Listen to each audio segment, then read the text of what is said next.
This question is asking me, if the below statement is true, then which other statement must also be true?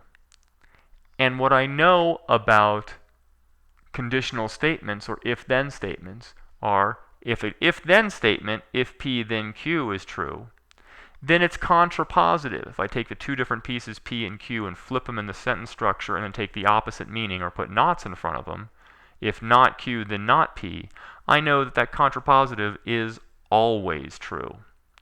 So for this question, what I'm going to do is I'm going to read my statement, identify which part is P and which part is Q, and then go forward and read my 4 possible answers and try to figure out which one is my contrapositive, if not Q then not P, and I'll know that one must be true. So first let's read the statement.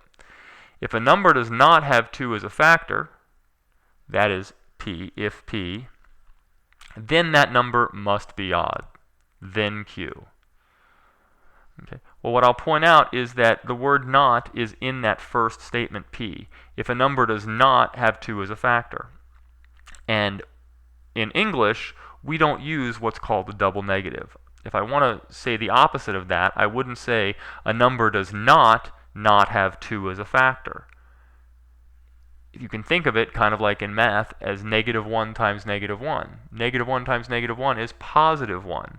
So by saying not, it turns it into the positive. If I say, I am not happy, that's the same thing as saying, I am happy.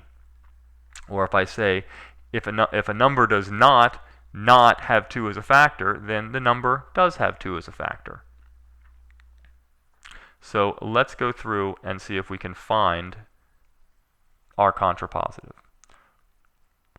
The first statement, if a number is not odd, well, that is my if not Q. That's a good start. That's what we need for our contrapositive. Then it must not have 2 as a factor.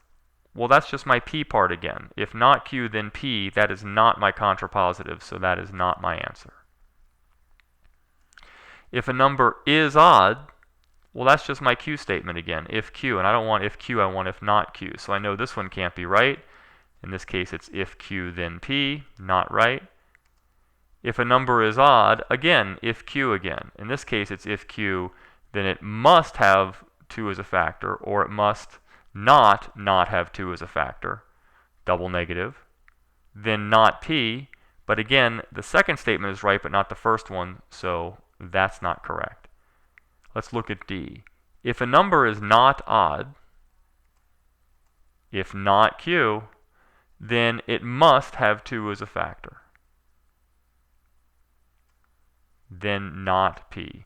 That is correct. That is my contrapositive, so the answer is D.